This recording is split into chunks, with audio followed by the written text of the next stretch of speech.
We have all heard the story by now. Darvin Ham has been fired, let go, parted ways, whatever you want to call it. He is no longer the head coach for the Los Angeles Lakers. And there has been some truth revealed into why he was let go by the Lakers. And with another coaching vacancy, we got to talk about the other Laker problems and also who's going to replace Darvin Ham as the head coach for the Lakers. What's good, y'all, and welcome to another Lakers Digest video. I'm your host, Okechi Apakama, and before we get into everything we have for you for today's video, I want to bring your attention to something. There is 75% of you guys who have recently watched our videos who are not subscribed to the channel just yet, and if you guys want more of that Laker news, Laker reactions, trade rumors, game recaps, just every and all things LA Lakers, you guys want to come right here to Lakers Digest so you guys do not miss any of the action. Now, with that out the way, guys, let's hop straight into today's topics as Darvin Ham's downfall. So, to begin to talk about Darvin Ham and his eventual firing, we got to start at the beginning with Darvin Ham, as with the situation he came to from the Los Angeles Lakers, it was vastly different. The team looked very different to what it is now, and also had Russell Westbrook on that team, but also with a lot of guys who were really just out of position, and it just didn't really make sense as a roster standpoint. So he wasn't really initially expected high expectations as what you would, most Laker coaches would come into most seasons. So he was kind of just like working with what he got. I remember lineups where guys like Isaiah Thomas, Avery Bradley, Russell Westbrook, LeBron James, and Thomas Bryant were all in a starting lineup, and that's because they kind of had to be, because that's who the Lakers had available at the time. And then they got that trade, and they were able to make that nice run to the Western Conference Finals. And a lot of people really assumed and thought that the Lakers will be better off next season. They had a pretty solid offseason, I would still think, because they got the right role players, and they also got the right guys and the right mixture to really make some noise in the regular season.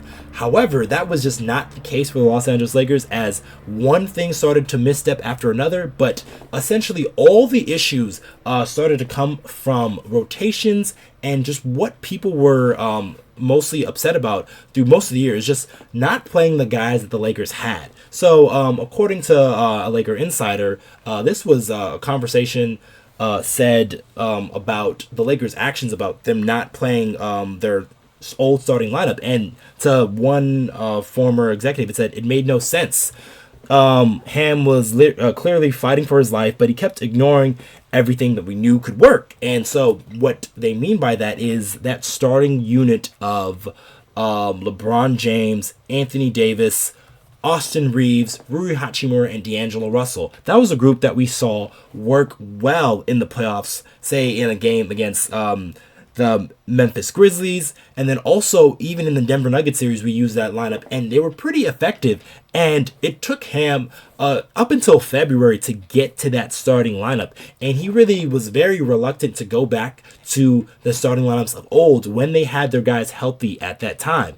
And even when we were going through some of our winning periods, so in that in-season tournament, guys like Taurean Prince and Cam Reddish were part of that starting lineup. And that really rubbed a lot of people the wrong way in the Lakers organization. That really got a lot of players upset. There was reports that we did earlier where guys like Austin Reaves was upset with his role.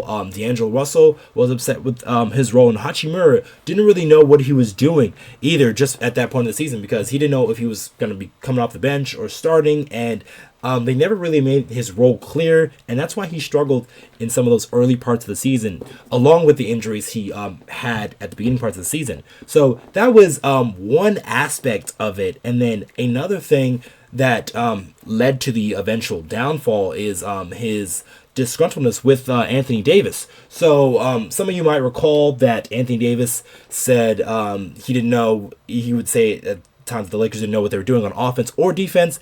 And then instead of backing his star player, Darvin Ham, who according to this quote here, is a very prideful man, and he doesn't like having his organizational skills questioned.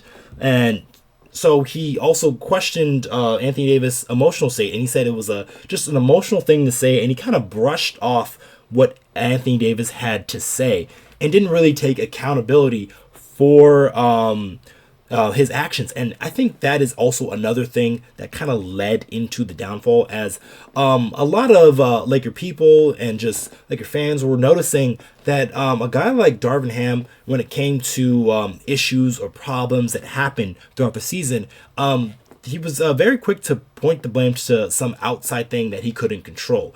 Obviously, that's gonna happen in life, in basketball. There are things you can't control that happen, but that also can't be the only reason why you don't get that thing done, because a lot of teams have this issue as well.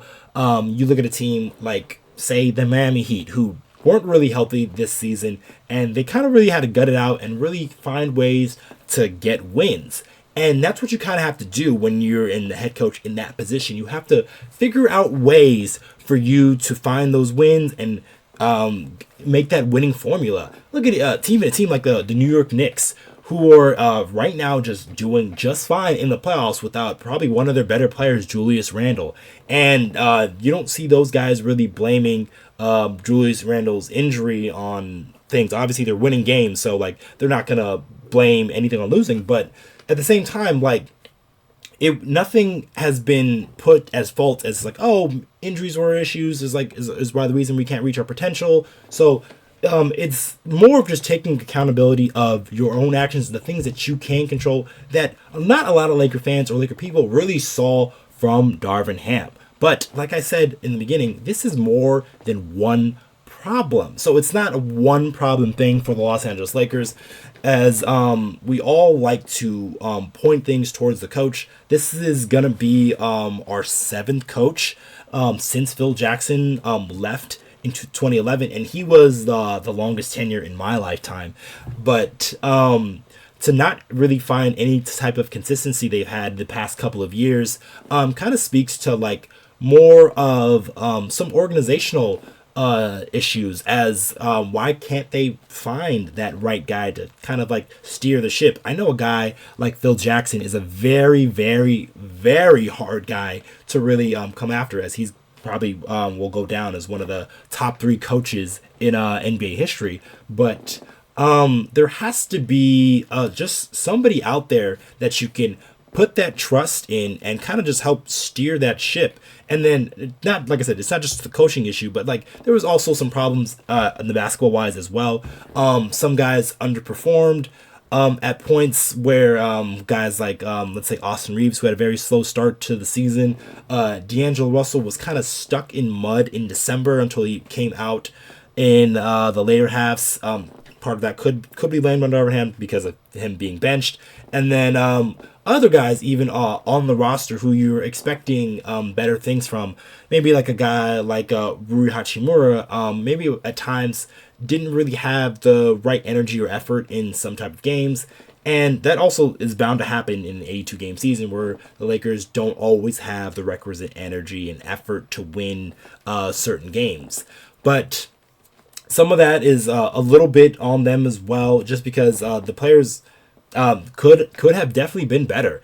I'm not putting too much fault on guys like LeBron James and Anthony Davis. They did play the most games they've played throughout. I think they're the second most games they played throughout their Laker tenure. Actually, it is the first most games because their first season was cut short because of the COVID year. So this is the most games LeBron James and Anthony Davis have played together in a very long time. So when you have the health of your stars, you're expecting to be at or near the top of those Western Conference standings, because those two guys alone can carry so much of a load for you. So you just need the rest of the role players to kind of do their part and do their thing and really make things happen. But some of that did not come to fruition. So it's not all on Darvin Ham. Sure, things can be pointed to him, but I don't believe he was the full problem. And we'll see that obviously in the offseason, as the Lakers are definitely going to retool and restructure this roster just a little bit. And then the last point we want to make, because now that we have a head coaching vacancy, is who are the possible replacements? So along with Darvin Ham being shipped out, he wasn't the only one to go. The rest of the Lakers coaching staff was let go. This is pretty customary, though, to NBA coaching firings. Like, when that happens, usually the whole staff goes, but that also means that Phil Handy was let go in this process. And Phil Handy has been a very big fan of the Los Angeles Lakers, Los Angeles Lakers fans, and just Los Angeles Lakers players, and just players in the league in general, as Phil Handy has been a skills guy for years, and then he's been a guy that's really upped a lot of people's games. And it doesn't necessarily mean that Phil Handy could not be back, because obviously depending on who is the next coach, that would determine that coach would determine who he picks up on that staff. And if a lot of players would vie or probably vouch for Phil Handy, which I think they probably will, Phil Handy could likely be back for Los Angeles Lakers, but it's also dependent on who the coach is. So let's talk a little bit about who that coach could be for the Los Angeles Lakers, as Shams Charania, who reported on the firing, he said there's going to be an extensive search, and candidates such as old Milwaukee Bucks coach Mike Budenholzer, Kenny Atkinson, who is an assistant in Golden State, J.J. Redick, who a lot of people well known as an NBA three-point sharpshooter and most recent famous podcast, and then Ty Lue, who is currently the coach of the Clippers, but the Clippers, who have recently just lost to the Dallas Mavericks in the playoffs, have now lost in the first round. So there is speculation that he could be let go, but Woj immediately shot that down. About like an hour later, the Clippers are looking to extend Ty Lue, so we can just exclude Tyronn Lue from this conversation. But some of the guys on that list were a little bit interesting. One of them in particular, Kenny Atkinson. He was a guy that applied for the job, or interviewed for the job back when they were looking, when the Lakers got Darvin Ham. So him, along with, I believe it was Terry Stotts, Kenny Atkinson, and Darvin Ham, those are the three finalists for the job. So Kenny Atkinson has been in talks with Los Angeles Lakers before to be head coach. He does have the background and the requisite requirements you need to be a head coach in this league. He was almost going to be one for the Brooklyn Nets, but things kind of fell through at that point. So he's a name that I would definitely look for. But obviously the more sexy name is J.J. Redick, just because of what he's doing with the podcast. Obviously what he does with Mind Your Game. And that has a lot of people thinking, because he's on that podcast with LeBron James, that maybe there's a little backdoor dealing back there. LeBron trying to get his own head coach as J.J. Redick. And yes, that would be interesting. J.J. Redick does know a lot about basketball, and that is really good in the X's and O's sense, but he still would be a first-year head coach, and especially when you're leading a Laker team to what evidently you want is a championship, bringing in a first-year head coach who hasn't been in that type of rigmarole is going to be very tough. And it's not like he was coaching as an assistant in different avenues. He hasn't coached at the highest level at all, so that's going to be an adjustment for J.J. Redick, even though he is one of the smarter guys out there. And then another name on there was Mike Budenholzer, who I feel like it's a little more of the same Darvin Ham, very similar systems. They come from the same coaching tree. So getting him was kind of just more of the same. You don't want a guy who's sort of set in his ways and what his ideals are, because that's when you lead to what happened with Darvin Ham, because Darvin Ham was a guy who is a little bit more set in his ways and what he wants to do, and what he idealized is a good basketball player. That's why we've had extended runs of guys like Cam Reddish and Taurean Prince playing. No offense to Taurean Prince, because obviously that paid off for Taurean Prince, Darvin Ham giving him that confidence because he played well in the playoffs. But it also hindered the Lakers in the early parts of the season, where they could have been winning some games if they were to have Rui Hachimura in that starting lineup instead of Taurean Prince. So you always have to be aware of some of those guys who are more set in their ways and their ideals when you're coming and picking an NBA head coach. But those are just a few of the names that were listed. There could be more names out there. There has been speculation like a guy like Rajon Rondo, who also would be a first-year head coach, but also a very high-level smart guy. And then even names like Mark Jackson, who people have vouched for years, could be another name that could come up. But he's been a guy who hasn't really been around too many NBA circles, and that I do wonder if he would be let back in. I feel like there's something weird just going on with Mark Jackson's name. But let us know what you guys think in the comments down below of who you think the Lakers head coach could be. I know you guys put a couple of names down there earlier, and then also want to correct myself because I did say on the last video I had that JB Bickerstaff was the head coach, but he was not the head coach of the Los Angeles Lakers. That was his dad, Bernie Bickerstaff, who was the interim head coach when Mike Brown was fired, and this was before they hired Mike D'Antoni. So Bernie Bickerstaff was sort of like the interim guy, and he took over for the Los Angeles Lakers. And then after D'Antoni was hired, then he was reduced of his role. But then, so JB Bickerstaff has been the head coach of the Cleveland Cavaliers.